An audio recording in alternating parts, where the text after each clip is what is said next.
surat 100, muka surat 195 ayat 50 dan 51. Okey, kita baca dulu. A'udzu billahi minasyaitonir rajim.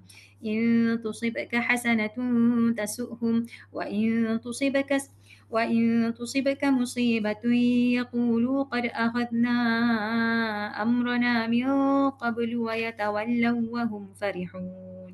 قل لن يصيبنا إلا ما كتب الله لنا هو مولانا وعلى الله فليتوكل المؤمنون. Sadaqallahul Azim. So ayat ni adalah ayat yang menceritakan tentang keengganan orang munafik untuk turut serta dalam jihad bersama-sama dengan Nabi. Dan apabila mereka menolak seruan jihad, mereka datang dengan pelbagai justification. Antara justification mereka adalah apa? Okey, mereka dia kata dekat lebih kurang macam ginilah maksudnya.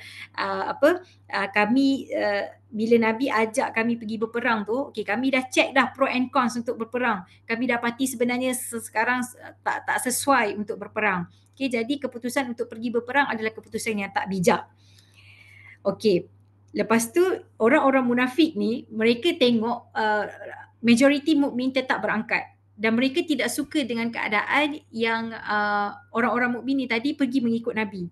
Orang yang munafik, ciri-ciri orang munafik dan kadang-kala ciri-ciri tersebut ada dekat dalam diri kita adalah kita tidak suka bila tengok orang boleh melakukan kebaikan yang kita tak mampu lakukan. Okay, kita tidak suka melihat kebaikan yang orang lakukan yang kita tak mampu lakukan. Perasan tak kalau kita tengok dekat dalam media sosial ke apa ke kan, ramai orang yang akan dia mencela-cela kebaikan yang orang lain buat dan dia akan merendah-rendahkan kebaikan tersebut. Hanya semata-mata dia insecure sebab dia tak boleh nak buat kebaikan tu. Itu adalah ciri-ciri orang munafik. So kadang-kadang kita bukan munafik sepenuhnya kan. Kita tak adalah suka bila tengok Islam kena hina ke apa ke, tidak. Tetapi ada banyak ciri-ciri munafik yang ada dekat dalam diri kita. So Allah ceritalah ciri-ciri ni supaya kita berhati-hati. Apa ciri-cirinya? In tusibka hasanatun tasuhum.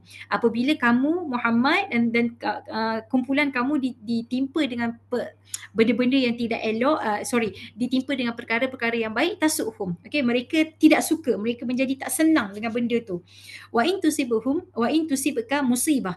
Tetapi sekiranya kamu itu ditimpa dengan musibah, okey, kamu ditimpa dengan musibah, yaqulu, mereka akan berkata, qad akhadna amrana. Kami sebenarnya kami dah buat kami punya due diligence dah. Kami dah check dah pro and cons everything. Kami dah ada kami punya research, kami ada kami punya data. We are so informed.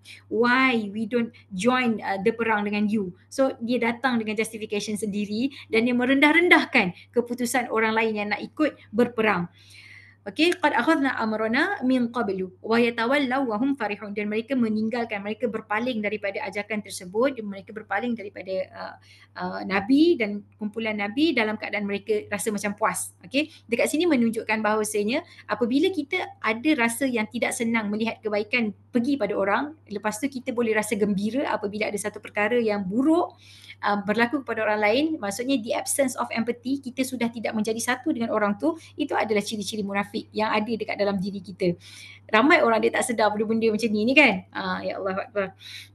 Baik, kita sambung dekat ayat seterusnya. Ini kita belum masuk lagi, saya just bagi overview dulu. Qul lan yusibana. Okey, Allah ajar kepada Nabi, macam mana nak berhadapan dengan orang yang memperlecehkan satu kebaikan yang kita buat ni, yang dia mengambil peristiwa buruk yang terjadi kepada kita tu sebagai satu perkara untuk dia hentam kita balik. Selalu macam gitulah kan. Kan aku dah kata, ayat-ayat yang selalu terkeluar kan. Orang dah bagi tahu dah, padan muka, macam tu lah lebih kurang situasinya. So Allah bagi tahu bila kita berhadapan dengan haters yang sebegini, apa yang kita perlu buat? Allah ajar, ini prinsip kita. La yusibana. Okey, tidak ada sekali-kali. Ini adalah mindset orang mukmin yang berjaya, orang mukmin yang empowered. La yusibana illa ma kataballahu lana. Katakan, wahai Muhammad, tidak sekali-kali menimpa kami kecualilah apa yang telah dituliskan, telah ditakdirkan oleh Allah kepada kami, huwa maulana. Dan siapa Allah? Tidak menimpa kepada kami apa-apa perkara kecuali Allah yang mentakdirkan sedemikian itu kepada kami. Tapi dekat sini yang menariknya, ayat ni dia datangkan dengan kalimah huwa maulana. Allah ajar untuk sebut huwa maulana. Apa maksud maula? Maula ni adalah Maksud maula ni adalah satu zat yang menjaga kita, satu badan berautoriti yang ada hak kepada kita, yang tahu serba-serbi tentang kita, yang menjaga kita, yang melindungi kita daripada segi undang-undang, yang melindungi kita daripada segi kecukupan, yang melindungi kita daripada segi martabat, everything. So dia ada full authority dan dia ada full guardians over ourselves. Itu maula. Dia bukan sekadar membantu apabila diminta tolong, tapi dia fully guard kita. Itu maula. Kita dapat full protection daripada Allah Ta'ala. Jadi bila mana kita menyebutkan la yusibana illa ma kataballahu lana huwa maulana, kita mengaitkan bahawasanya yang jadi pada aku ni memang benda yang nampak tak baik. Okey, tetapi yang susun ni the master plan, the mastermind behind all this adalah Allah Ta'ala. Maksudnya apa? Maksudnya kita bercakap dalam keadaan kita mempunyai husnuzan yang lengkap, husnuzan yang penuh terhadap apa perancangan yang Allah sedang jalankan dekat dalam kehidupan kita. So ini adalah mentaliti umat Islam dalam berhadapan dengan apa benda pun yang berlaku dalam kehidupan dia, sama ada perkara yang dah lepas, perkara yang sedang terjadi ataupun perkara yang bakal terjadi. So dekat sini bila kita ada mentaliti begini, kita tidak takut untuk menghadapi kehidupan. Sebab apa? Huwa maulana. Jadi apa pun huwa maulana. Macam mana aku boleh nak takut menjalani kehidupan sedangkan maulana tu ada dengan aku? Sedangkan maulana is the mastermind behind all this. Sedangkan maulana sentiasa bersedia untuk membantu aku. That's the meaning of maulana. Bukan macam simple-simple punya maksud. Okay. Kemudian Allah ajar lagi, wa 'alallahi falyatawakkalul mu'minun. Dan ke atas Allah lah, ke atas Allah lah wajibnya seorang mukmin itu menyerahkan segala urusan dia. Menyerahkan bukan semata, menyerahkan, tawakal ni bukan kita menyerah sebab kita tidak ada pilihan. Kita menyerah sebab kita percaya kepada Tuhan. Kadang-kadang kita boleh tengok macam mana anak kita, konon lah dia ambil handphone. Kita minta balik handphone tu dekat dia, dia tak nak bagi. Tapi bila kita ugut dia, baru dia bagi. Itu bukan menyerah. Itu bukan menyerah sebab kecintaan, bukan menyerah sebab kepercayaan. Itu adalah menyerah sebab ketakutan, menyerah sebab ancaman. Tetapi dalam Islam, penyerahan kita kepada Allah Ta'ala berlaku dengan sangat balance. Dia berlaku kerana kita cinta dia, kita percaya kepada Tuhan. Barulah disebabkan kita percaya tu, baru kita datang takut dekat Tuhan. Kan, bukan sebab kita takut tapi kita tak cinta, tak percaya, tak. Dia punya level of love dalam Islam yang Allah ajar. Love seorang hamba kepada Tuhan tu sangat cantik. Love seorang Tuhan pula, love Tuhan kepada hamba itu pula sangat-sangat cantik. So wa 'alallahi falyatawakkalul mu'minun. Jadi kita menyerahkan kepercayaan kita kepada Allah Ta'ala secara bulat sebab kita percaya that's the best from him, bukan sebab terpaksa ataupun bukan sebab tak ada pilihan. So bila mana kita berhadapan dengan episod-episod kehidupan dalam keadaan kita mempunyai satu husnuzan yang sangat solid terhadap Allah Ta'ala, apa yang akan terjadi kepada kita? Itu yang Nabi pesan, itu yang Nabi sebut dekat dalam hadis. Nabi kata apa? Ajaban li amril mu'min. Ajaibnya urusan umat Islam ni. Okey ke? Ada apa-apa ke? Tak ada apa Okey. Ada dengar suara tadi. Okey. Ajaban li amril mu'min.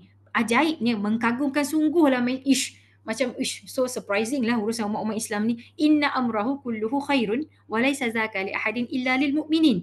Semua perkara-perkara yang terjadi dekat dalam seorang mukmin tu, semua benda semua baik untuk dia. Okey, tak kisahlah benda tu baik ke buruk ke, semuanya tetap baik. In asabathu sarra syakara. Apabila ditimpa dengan perkara-perkara yang tidak baik, dia bersyukur. Okey, minta maaf. Apabila ditimpa dengan perkara sarra yang menyenangkan, okey, dia bersyukur. Fakana khairan lahu. Benda itu baik untuk dia. Wa in asabathu darra, dan apabila ditimpa kepada dia darra, perkara-perkara yang buruk, perkara-perkara yang bukan buruk lah, mudarat. Disebut kat sini mudarat. Cuma orang kita ni bila dia nampak mudarat, dia nampak buruk. Tak, sebenarnya ada banyak kemudaratan adalah satu bentuk yang baik untuk diri kita. Sabarah, dia bersabar apabila berhadapan dengan keadaan yang mudarat. Fakana khairan lahu. Maka itu adalah satu perkara yang baik untuk diri dia. Jadi dekat sini, conclusionnya daripada ayat ni, dia mengajar kita tentang mindset kita apabila kita menjalani kehidupan. Kita akan berhadapan dengan haters.